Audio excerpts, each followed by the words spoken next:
ଆମର ସ୍ଥାନୀୟ ଅଭିନେତା ଅରୁଣ କୁମାର ରାଓ ଯେ ଆମକୁ ଏଇ ଯେଉଁ ଛୋଟ ଛୋଟ ଶିଶୁ ଭାଇ ଭଉଣୀମାନଙ୍କୁ ନୃତ୍ୟ ଶିଖାଇଛନ୍ତି। ସେଇ ନୃତ୍ୟ ଶିକ୍ଷକମାନଙ୍କର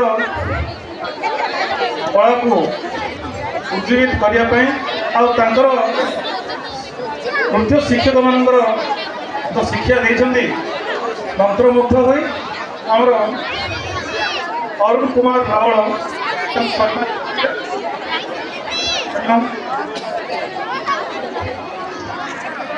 ଏହି 4 ଜଣ ନୃତ୍ୟ ଶିକ୍ଷକମାନଙ୍କୁ ଅନୁରୋଧ ରଖୁଛି ସେ ମଞ୍ଚ ଉପରକୁ ଆସିବେ। ଏନ୍ ରାଜେଶ କୁମାର ରେଡ୍ଡି, के लक्ष्मीधर रेड्डी,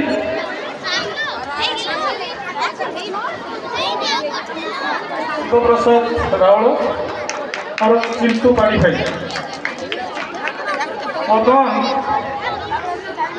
मु स्थानीय अभिनेता अरुण कुमार रावल को अनुरोध रखुची से आसी आम 4 जन भाई मान उत्तर प्रदान कर।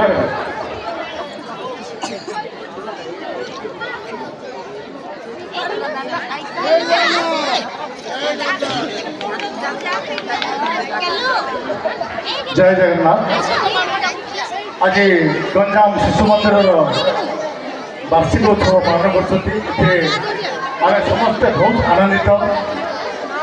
आज मुझे देखा पाइली ये अनुष्ठान दीर्घ प्रत्येक वर्ष धरी यही वर्ष विशेष भाव नृत्य गीत संगीत अति सुंदर भाव प्रचार कर।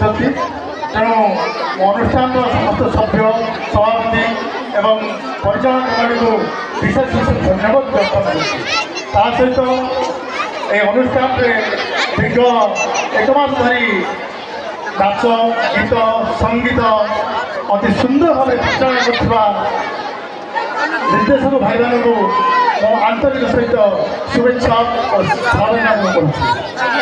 आज अति सुंदर पवित्र दिन ये पवित्र दिन प्रत्येक वर्ष परी यही वर्ष मध्य आसी आगामी दिन में आसब। एमर प्रधान शिक्षक प्रधान आचार्य अति सुंदर भाव परिचालन कर सहित अनुष्ठान कर्मकर्त मैंने अति सुंदर भाव परिचालन साहाय्य हाथ बढ़ी। तेणु से आंतरिक सहित विशेष धन्यवाद। जय जगन्नाथ।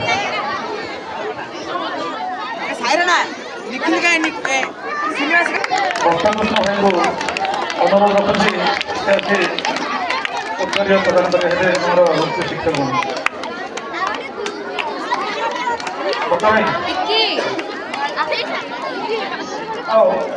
ये अवसर में वर्षाकृष्ण रावल भाई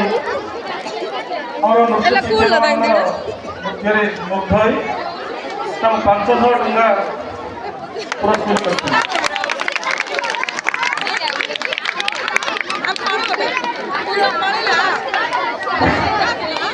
जय जगन्नाथ।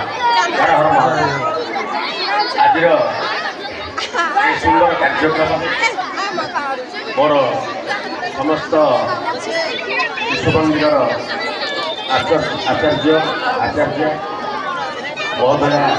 महोदय मान अंतर गभीरतम प्रदर्शन पुनः प्रणाम प्रति श्रद्धा जनाऊँ। कुनि कुनि पिला मोर आंतरिक शुभेच्छा। प्रतिवर्ष भली 2025 मसीह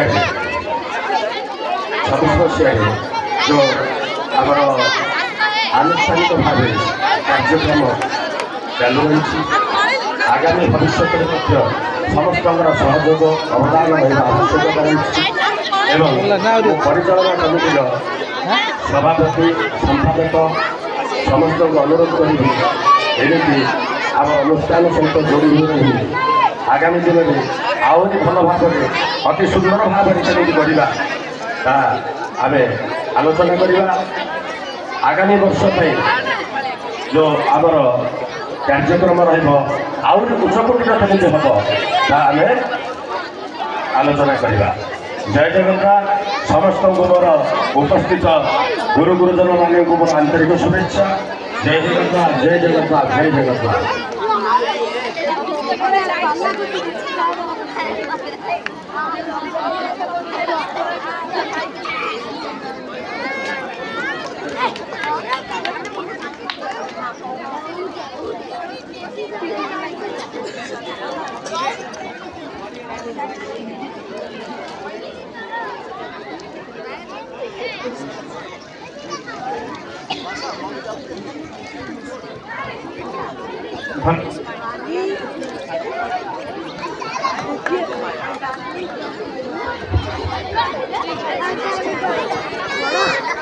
ये सृष्टिर पालन पोषण निमंते आमे अनेक देवदेवी को पूजा अर्चना करिथाउ। ଏହା ଛଡ଼ା ଆମ ଦେଶରେ ଦେଶପ୍ରେମୀ ଓ ବୀରମାନଙ୍କର ଗାଥା ମଧ୍ୟ କିଛି କମ୍ ନୁହଁ। ଏହିପରି କିଛି ନିଶ୍ଚିତ ନୃତ୍ୟକୁ ନେଇ ଆସୁଛନ୍ତି ଆମ ବିଦ୍ୟାଳୟର ନବମ ଶ୍ରେଣୀର ଛାତ୍ରୀମାନେ। ତାହେଲେ ଚାଲନ୍ତୁ ତାଙ୍କର ଏହି ସୁନ୍ଦର ନୃତ୍ୟଟିକୁ ମନଭରି ଉପଭୋଗ କରିବା।